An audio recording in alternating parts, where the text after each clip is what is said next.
Diyos. Maraming salamat po sa buhay at lakas na aming taglay, sa liwanag ng kaisipan at sa pagkakataong maipagpatuloy ang pag-aaral ng mga kabataan. Gabayan mo po ang bawat isa sa amin. Anuman ang bahagi na aming gagampanan, naway maging maayos at matagumpay ang pagtuturo at pag-aaral na aming gagawin sa araw na ito. Patawarin mo po kami sa aming mga pagkulang at pagkakasala. At sa aming paggawa, ikaw po ang aming makasama. Amen. Culture, Society, and Politics. I am Mrs. Cabrera, your live streaming teacher for today. After learning about state and non-state institutions and their contributions to an individual's development and the community, today you are going to learn the importance and functions of education in your development. Our learning objective is at the end of the lesson, you will examine the functions and importance of education in society. Before we learn, we should assess your prior knowledge regarding education in the Philippines. Choose your letter of your answer and write it in your Ucsp notebook. Are you ready? Let us begin. It usually takes place in a classroom setting and is provided by trained teaching and non-teaching staff. A. Formal education. B. Non-formal education. C. Distance education. And the correct answer is A. Question 2. This type of education is offered by private and public colleges and universities. A. Primary education. B. Secondary education. C. Tertiary education. The correct answer is letter C. Question 3. It is the primary function of education. A. Create a business. B. Socialization. Or C. Working. The correct answer is letter B. Question 4. Primary and secondary education are regulated by A. CHED.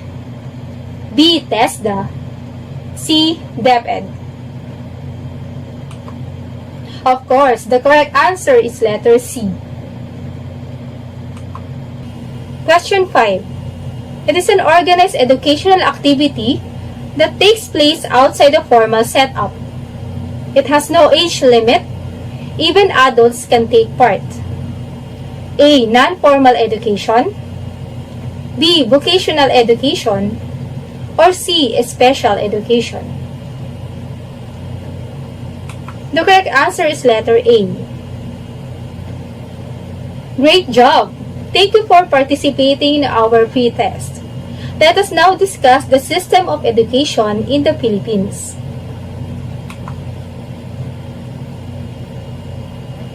What you are doing now at home, such answering activities, watching Valenzuela Live, and attending online classes are part of education. Education is the social institution that formally socializes members of the society. It also refers to the process through which skills, knowledge, and values are transmitted from the teachers to the learners. And there are two types of education in the Philippines. These are formal education and non-formal education. Formal education usually takes place in a classroom setting, provided by trained teacher or trained teaching and non-teaching staff. Under formal education, we have elementary education. First part of the educational system and it includes 6 years of compulsory schooling from grade 1 to grade 6. Next is secondary education. It is continuing basic education from the elementary level to 4 years junior high school and 2 years senior high school. Tertiary education. It is offered by private and public colleges and universities. Most higher education institutions offer 4-year degree programs with 2 semesters per year. After finishing your senior high school, you can take up your preferred course and finish until college. Vocational education. Accredited institutions offer technical and occupational education. Programs offered varies in duration from weeks to 2 years. So these are the different types of education under formal education: elementary education, secondary education, tertiary education, and vocational education. Next, we have the non-formal education. It is an organized educational activity that takes place outside the formal setup. It has no age limit. Even adults and out-of-school youth can take part in a non-formal education program. Example for this is the alternative learning system of the Department of Education. Special education. Special education is the practice of educating students in a way that provides accommodations that address their individual differences, disabilities, or special needs. These are now the difference between the formal and non-formal education system. For the formal education, it is structured. There is progressive schooling, compulsory elementary, subject-oriented. It is done in the classroom setting, and it has uniformity and organized. While the non-formal is more on the life skills and work skills. It's socio-cultural, flexible, and done outside the classroom setting. Also offers for the adult learner and out-of-school youth learner. Formal or non-formal, it is an avenue where people acquire the knowledge needed in dealing with the demands of daily living. Education benefits not just the individual, but also the society in which they live. And education has 2 primary functions. 1, develop a productive citizenry, and 2, promote self-actualization. Productive citizenry. Education assists society in producing citizens that are well-informed, accountable, and capable. Citizens who strive and develop their talents and skills are considered productive. They are the people who make it possible for individuals and groups to achieve success. It is an idea that you as a learner can create opportunities to become productive. Self-actualization. According to Abraham Maslow hierarchy of needs, self-actualization is the ultimate level of human needs. Your self-fulfillment is through achieving your dreams and aspirations and reach the level of self-actualization. It is the realization of one's full potential, and individuals who experience intense joy and amazement are said to be self-actualized. Education as human right. Importance of education is connected to the idea that it is basic human right. Education must be free and compulsory, at least in the primary level. Then higher education and technical vocational education should be made generally available. The Universal Declaration of Human Rights states that everyone has the right to education.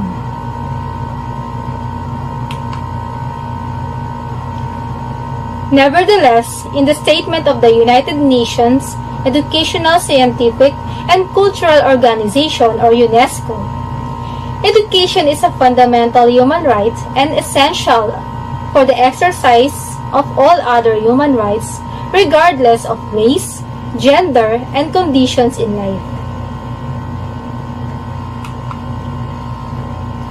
Also, in our 1987 Philippine Constitution, it is stated in Article 14, Section 1, the state shall protect and promote the right of all citizens to quality education at all levels and shall take appropriate steps to make such education accessible to all.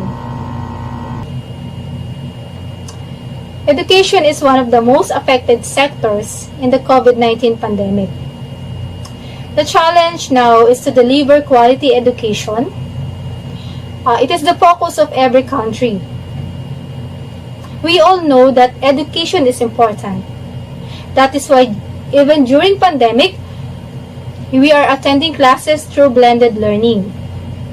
Education is a powerful tool for economically and socially marginalized people to use this to lift themselves out of poverty and achieve their life goals.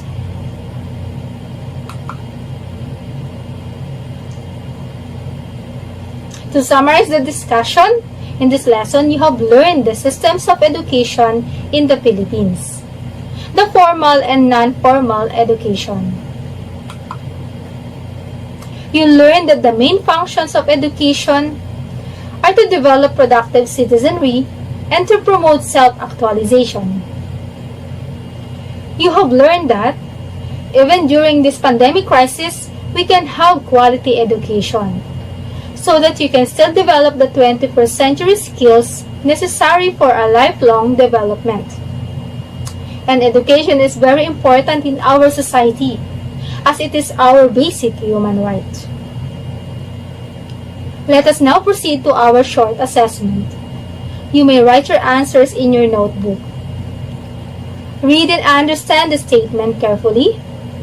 Write true if the statement is true. Otherwise, write false. Question 1. Mary is in her 7th grade, attends classes daily, and work hard to get good grades in all her 8 subjects. This situation falls under formal education. True or false? Okay, the correct answer here is true. Question 2. Vocational education refers to any educational activity which is not structured and takes place outside the formal system. True or false?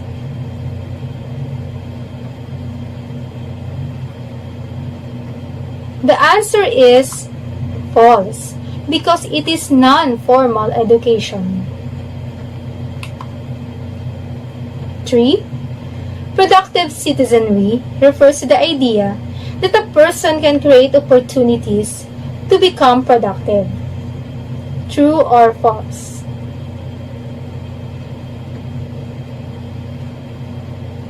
The correct answer is true. 4. Education is basic human right, but due to pandemic, we need to stop learning. True or false? Of course, this is false because even if it is pandemic, our education must continue to produce learners with 21st century skills.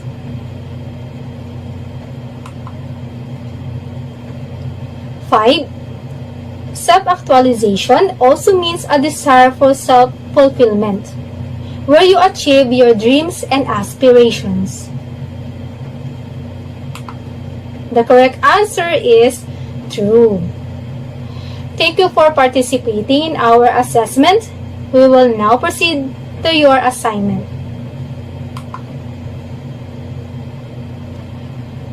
Here is now your assignment. Make a poster on the role of education during COVID-19 crisis. Use bond paper for your output, then your teacher will give you a rubric for this activity. For your other questions and concerns, your UCSP teacher will see you in your follow-up discussion schedule. Thank you, senior high school students, for watching our UCSP Live today. I hope you learned a lot from this week's lesson. Once again, I am Mrs. Ruby Ann Cabrera, and I wish you a pleasant day.